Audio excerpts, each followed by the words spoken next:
Christopher Nolan করলেই হচ্ছে নোলেন গুড়, আর মেগাস্টার শাকিব খান করলেই যত রাজ্যের ভুল।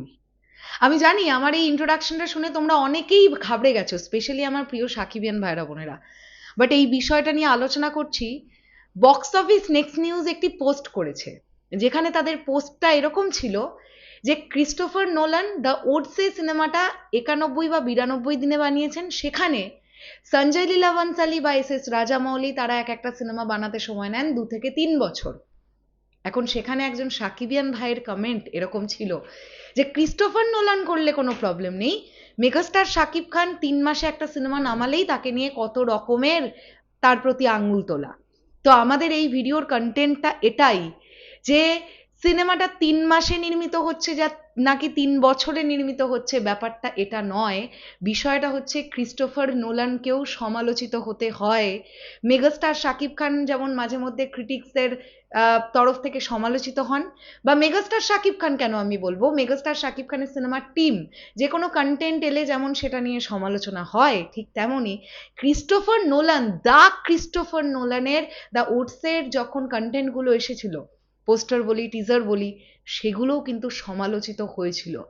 আলটিমেটলি কন্টেন্ট কথা বলে। হ্যালো এভরিওয়ান, আমি পৌশালী চলে এলাম আরও একটা নতুন ভিডিও নিয়ে। আশা করছি তোমরা প্রত্যেকেই খুবই ভালো আছো।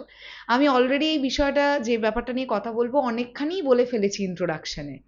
এখন কথাটা হচ্ছে 3 মাসে একটা সিনেমা তৈরি হোক বা 3 বছরে একটা সিনেমা তৈরি হোক, ডিরেক্টরের ভিশন থাকতে হবে ভীষণ স্বচ্ছ। যদি ডিরেক্টরের ভিশন ক্লিয়ার থাকে যে আমি এই এই এই এই দেখাতে চাই, তাহলে 3 মাসেও একটা সিনেমা যে নামিয়ে দেওয়া সম্ভব, সেটা তো ক্রিস্টোফার নোলান দেখিয়ে দিলেন।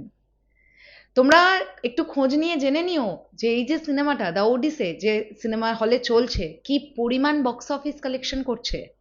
এই সিনেমার কন্টেন্টও কিন্তু যথেষ্ট সমালোচিত হয়েছিল। ক্রিটিক্সরা কিন্তু যথেষ্ট ক্রিটিসাইজ করেছিল, এটা কেন অমন, ওটা কেন অমন, এটা মনের মতন হলো না, ওটা মনের মতন হলো না। বাট দিনের শেষে গিয়ে কন্টেন্টটা ভালো হয়েছে, সিনেমাটা ভালো হয়েছে, আর দর্শক হুড়মুড়িয়ে সিনেমা হলে গিয়ে সিনেমাটা দেখে বক্স অফিস কালেকশন দিচ্ছে। এখন মেগাস্টার শাকিব খান তিনি 3 মাসে যদি একটা সিনেমা নামান, এতে কেন তার উপরে আঙুল তোলা হবে আমি এটাই বুঝছি না। একটা সিনেমা যদি প্রপার প্রি প্রোডাকশনের টাইম পায়, একটা সিনেমার শুটিং এর জন্য 90 দিন কি ম্যাক্সিমাম নয়? যেখানে আমাদের বাংলা সিনেমার বাজেট কিন্তু কয়েকশো কোটি টাকা থাকে না, মাত্র কয়েক কোটি টাকা থাকে, সেখানে এর থেকে বড় টাইম নিয়ে কিভাবে শুটিং করা সম্ভব? যেখানে অনেক পারিবারিক ছবি আমরা হয়তো দেখি 15 দিন 17 দিনের সিনেমার শুট শেষ, সেখানে 80 দিন বা 90 দিন যদি একটা মেনস্ট্রিম মাসালা সিনেমার শুট হয়, বাংলা সিনেমার ক্ষেত্রে বলছি, এটা খুব অবাক করা কিছু বিষয় নয়। কিন্তু আমি কি কন্টেন্ট প্রেজেন্ট করছি সেটা তো ডিরেক্টরকে বুঝে সেই কন্টেন্টটা প্রেজেন্ট করতে হবে, যে আমার এই কন্টেন্টটা দর্শক কিভাবে নেবে, তারা কি আদৌ নেবে নাকি নেবে না, এই কন্টেন্টটার মধ্যে কি কিছু ফাঁক ফোকর থেকে যাচ্ছে, দর্শক কি বিনোদিত নাও হতে পারে, এগুলো তো ডিরেক্টরকে ভাবতে হবে। সো যারা মেগাস্টার শাকিব খানকে ব্লেম করে, তাদের জন্য আজকে ক্রিস্টোফার নোলানের এই 91-92 দিনের শুটিংটা একটা যোগ্য জবাব। ক্রিস্টোফার নোলান যদি 90 থেকে 92 দিনের মধ্যে ছবি শেষ করেন, তাহলে মেগাস্টার শাকিব খানও একটা সিনেমা 2.5-3 মাসে শুট শেষ করবেন।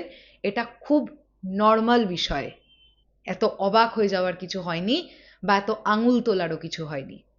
এই পুরো বিষয়টাকে নিয়ে তোমাদের কি বক্তব্য কমেন্ট সেকশনে জানিও। তাহলে এখনের জন্য টাটা।